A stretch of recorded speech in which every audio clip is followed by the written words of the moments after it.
Salam sejahtera kepada para pendengar semua.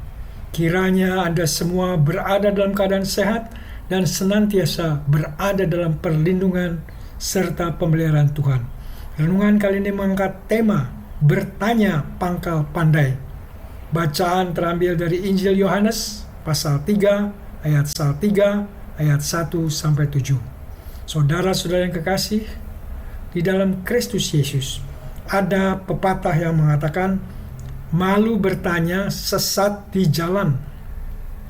Apakah Anda pernah mengalaminya? Itu zaman dulu. Kalau kehilangan arah, kita harus bertanya kepada orang yang kita temui, walaupun belum tentu orang itu tahu jalan yang kita tanya. Zaman sekarang sangat terbantu dengan adanya Google Map. Jangan malas untuk membukanya, untuk menanyakan jalan. Bahkan kita dapat dihantar melalui rute mana yang perlu ditempuh sehingga sampai di alamat tujuan. Dalam bacaan kita ada seorang guru dan pemuka agama yang cukup rendah hati. Dia tidak main gengsi-gengsian untuk menemui Tuhan Yesus. Dan ia membawa pertanyaan dalam benaknya. Pemuka agama tadi bernama Nikodemus. Ia menemui Yesus pada waktu malam. Apakah ia takut ketahuan masyarakat ramai yang akan mempertanyakan, masa seorang pemuka dan guru agama masih harus bertanya? Ada tafsiran yang mengatakan bahwa ia mendatangi Tuhan Yesus pada waktu malam agar ia mempunyai waktu khusus. Dan Yesus dapat memberikan waktunya secara khusus untuk Nikodemus. Nikodemus kagum dengan segala perbuatan mujizat Tuhan Yesus.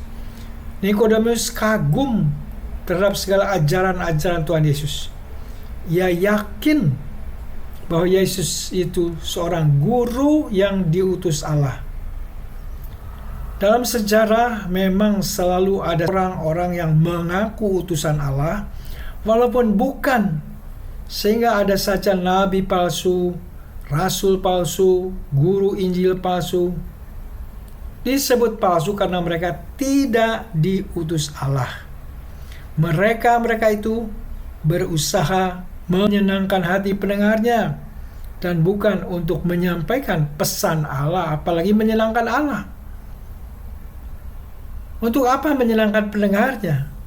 Tidak lain agar dapat meraup keuntungan yang bersifat finansial dengan pemberian orang-orang yang sudah senang mendengar pengajaran.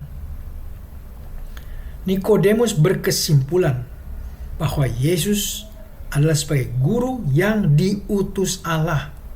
Nah, melalui titik masuk ini Tuhan Yesus mau mengajarkan pada malam itu hal lain yang lebih dalam kepada Nikodemus, agar Nikodemus melihat lebih banyak lagi perkara kerajaan Allah. Yesus mengatakan, jika seorang tidak dilahirkan kembali, ia tidak dapat melihat kerajaan Allah. Nikodemus mengartikan ajaran Yesus secara lahiriah duniawi, sehingga ia bertanya, bagaimana mungkin seorang dilahirkan kalau ia sudah tua? Yesus berbicara dari sudut pandang rohani, sedang Nikodemus dari sudut pandang duniawi. Peristiwa itu mungkin juga Anda pernah mengalaminya. Menjelaskan hal-hal rohani mengenai firman Tuhan, dan orang yang kita ajak berbicara tidak mengerti karena mengartikannya secara duniawi. Di sini kita bertemu dengan apa yang disebut sudut pandang yang berbeda.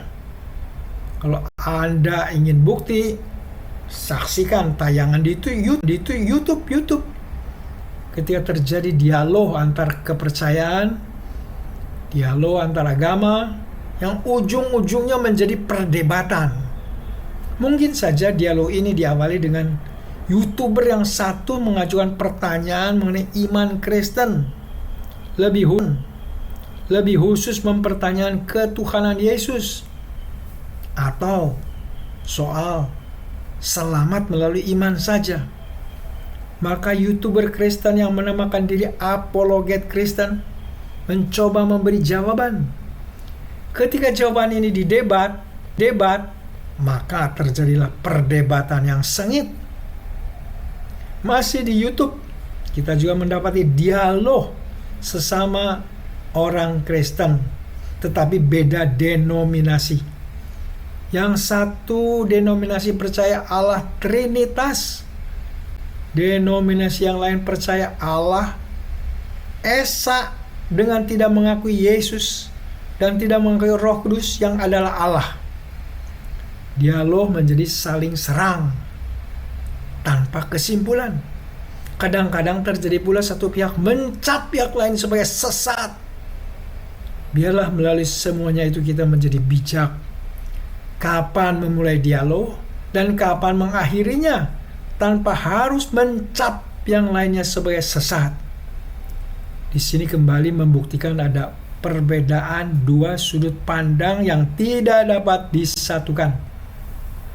Kalau itu terjadi, kita tidak harus memaksakan pandangan kita dengan maksud memelihara suasana damai tanpa harus melahirkan caci maki. Dalam konteks rumah tangga sering terjadi keributan suami istri. Sebabnya sendiri, alasan yang berbeda, dan juga sudut pandang yang berbeda terhadap masalah yang diributkan. Mengingat sudut pandang yang berbeda tadi, kalau masalahnya tidak mau sampai makin memanas, baiklah kedua belah pihak sepakat untuk tidak atau agree and disagreement sehingga dapat mengakhiri perdebatan.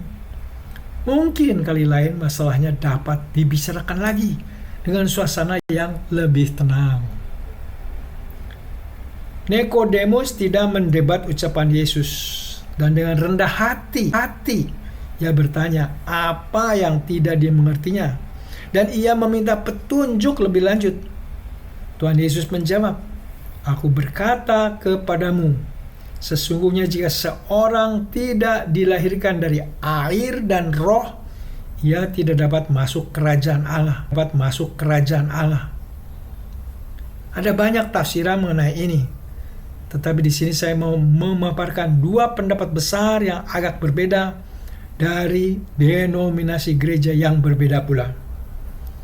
Gereja garis utama umumnya menafsirkan bahwa dilahirkan dari adalah merujuk kepada sakramen baptisan air. Tentunya diharapkan kita tidak menyempitkan pada peristiwa baptisannya itu sendiri.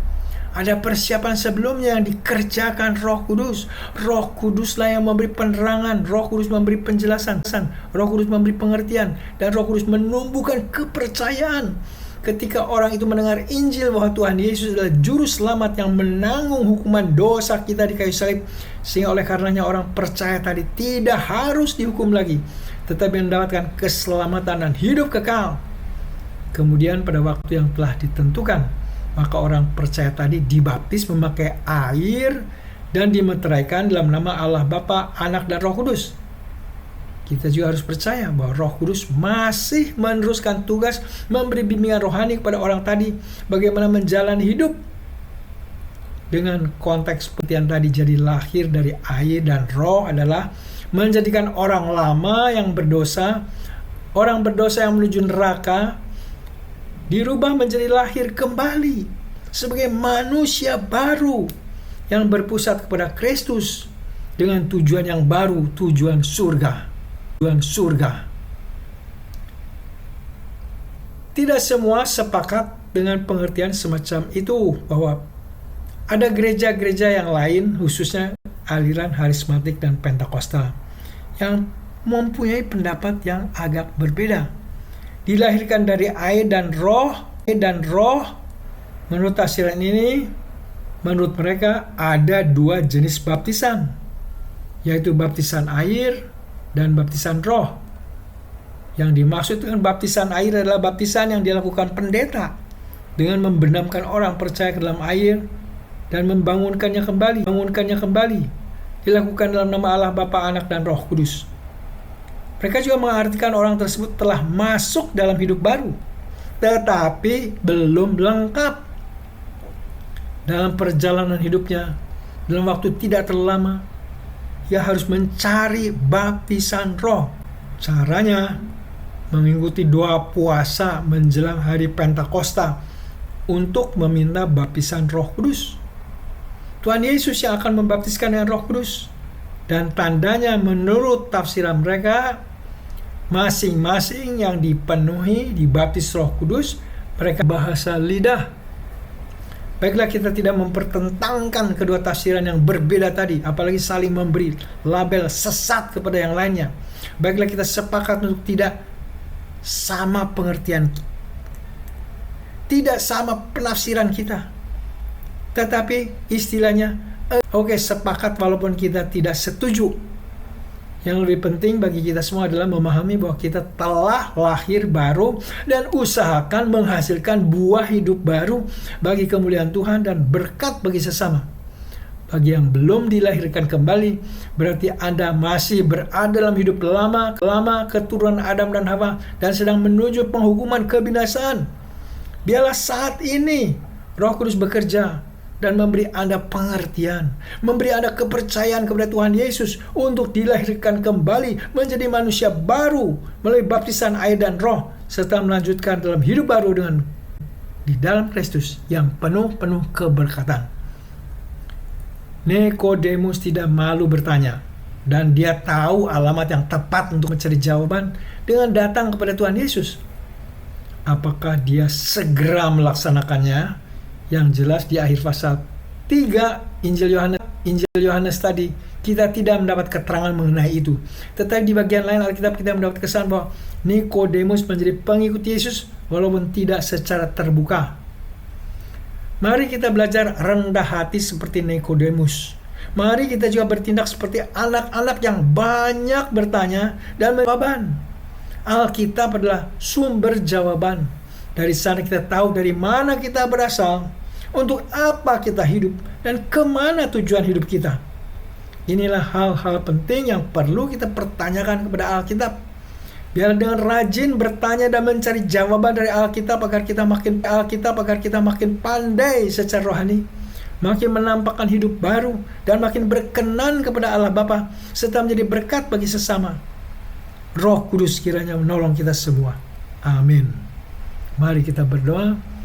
Allah Bapa, terima kasih untuk karunia hidup baru di dalam Kristus melalui air dan Roh. Bila kami yang telah dibaptis, kami terus dipimpin oleh Roh Kudus untuk menghasilkan buah hidup baru yang berkenan kepadamu. Bapa Sang Penolong, hamba-Mu mau berdoa untuk para pendengar yang saat ini sedang sakit dan dalam pencobaan. Beri belas kasihan-Mu dan beri kesembuhan kepada yang sakit, dan kemenangan bagi yang sedang dalam pencobaan. Ya Bapa yang baik, dengar dan kabulkan doa ini yang akan manjatkan dalam nama Tuhan kami Yesus Kristus, Tuhan Juru Selamat kami yang hidup. Amin.